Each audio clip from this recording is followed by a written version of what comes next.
this morning, I realised that with a title like this, I'm not going to sell it because it's got the word semiotics in it. So maybe I should just scratch that title and rename this presentation. Who did you speak to today?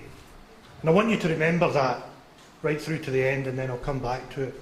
Who did you speak to today?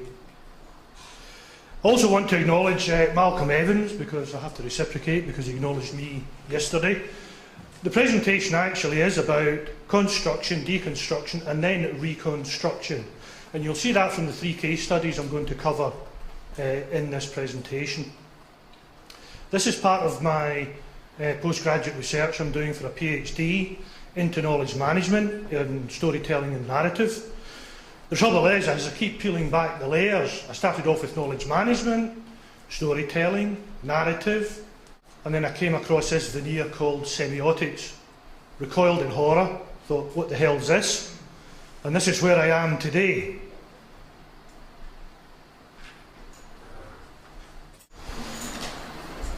A study into a major IT project I was involved in suggested at the time that the problem lay in how the message was managed, and therefore defined at the time as a knowledge management problem. Much has been written about knowledge management as a process and the background noise to that process within the business. This oral Charivari tried to resolve the conversation into a consistent narrative within this project. Now, it may not be helpful to describe knowledge management as a linear process, as the complexity in the way knowledge is internalised and assimilated with past experience is both progressive and regressive in nature. This diagram does suggest an underlying opus to this formulaic function, as discussants act from certain intentions and positions. This is sometimes referred to as the language game, to describe the terpsichorean ballet of moves, counter-moves, tactics and positions of the actors inside the strategy. The game may favour the privileged, certain voices, whilst others are marginalised, the noise, and perhaps eventually lost, the grey lines on this diagram.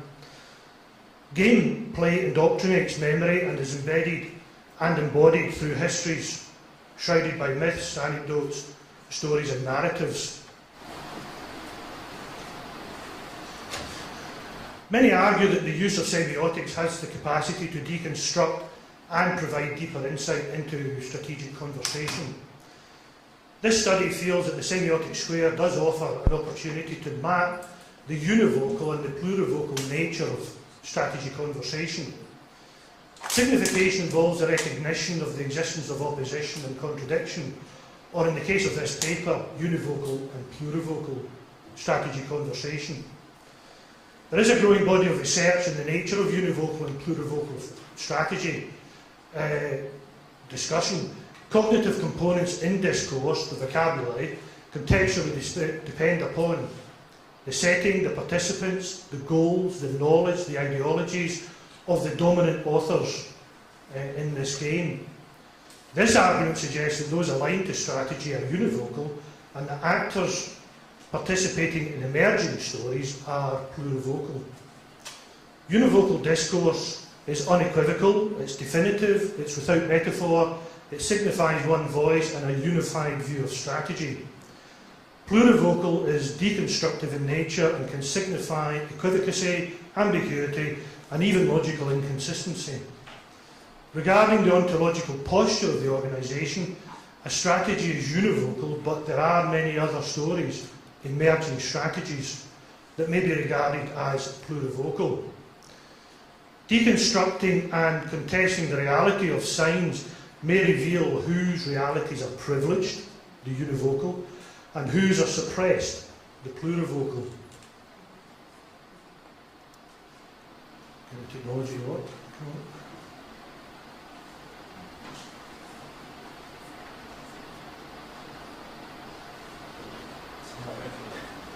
Yeah. Okay. This project, this major IT project, suffered from a lack of attention to signs that the audience could neither read nor understand. This left the strategy conversation in an implicit rather than an explicit state. Consequently, large numbers of staff assumed a position that lacked unanimity. This left space for those to take a position and create symbols of their own that were more believable. This plurivocal paradigm quickly morphed into new stories. This new story became the new univocal voice and led directly to the failure of this customer relationship management project, an IT project. Consequently, the residual semiotics of cynicism, doubting towards CRM were on a totemic scale within the organisation, and it took 8 years before it felt confident enough to actually implement it. Because new emerging stories diminished the powerful potency of the original semiotics. So,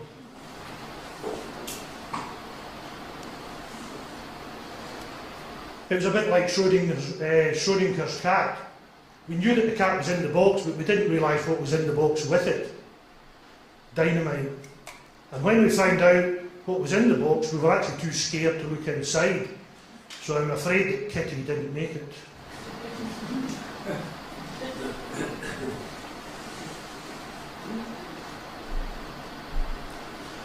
Kitty's demise, the CRM project, immediately led to the creation of a business improvement project. This was the first time I had ever been involved in complexity theory within organisations. This created a new conversation whose semiotics were completely unknown to the social network. New codes and conventions were developed through a series of workshops with staff in order to codify processes, business rules and local work instructions. The new signifiers helped staff to signify better their own activities. In terms of the semiotic square, allowing staff to develop the strategy conversation helped to maintain a univocal voice for this project. This attention to syntax allowed actors to create and manage their own signifier signifying explication. It may then be argued that this placed strategy conversation in an explicit state rather than an implicit state, and consequently a large number of staff assumed a position that had unanimity because the symbols were more believable, as were the benefits.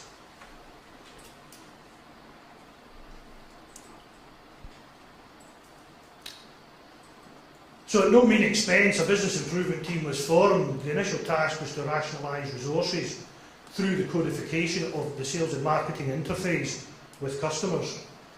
The greatest surprise to me and the team was a failure. It was a failure to manage knowledge and not a failure to manage people, as had previously been thought. To re-engineer processes, we first had to re-engineer knowledge. Once the knowledge requirements in the customer interface had been defined, the univocal case for rationalisation was more widely accepted. This intervention, re-engineering systems, inputs was hugely successful in terms of effectiveness and efficiency in the use of resources within the business.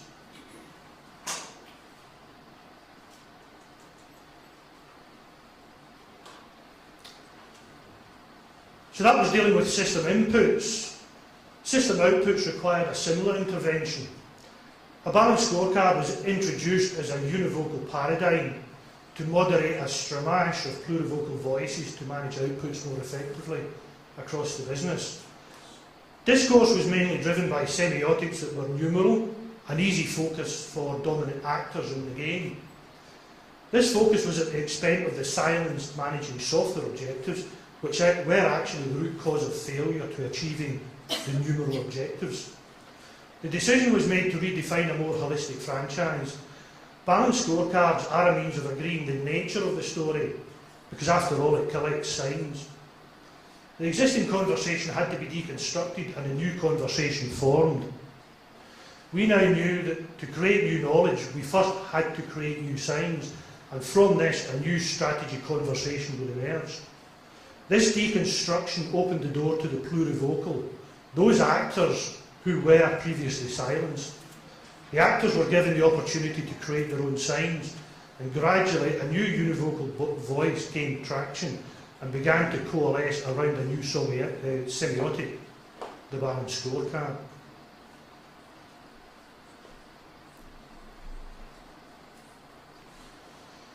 This new conversation was based upon classic Kaplan and Norton theory, orientated towards the control and evaluation of the business strategy. That's the piece here around the vision, looking at finance, customer processes and knowledge within the business. This adoption of the new semiotic required a complete recalibration of the business plan to the balanced scorecard model. This completely changed the strategy conversation.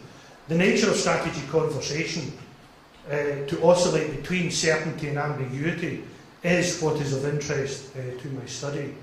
This paper argues that it is the balance between certainty and ambiguity that determines the degree of adoption of a strategy at an individual level. This study feels that the semiotic square offers an opportunity to map that topography of the discourse landscape and better understand the univocal and the plurivocal nature of strategy conversation. So I'll come back to the top of the presentation. When you are bidding a proposal with your client and you come away, you're back in the office or at home at night, ask yourself the question, who do you think you spoke to today?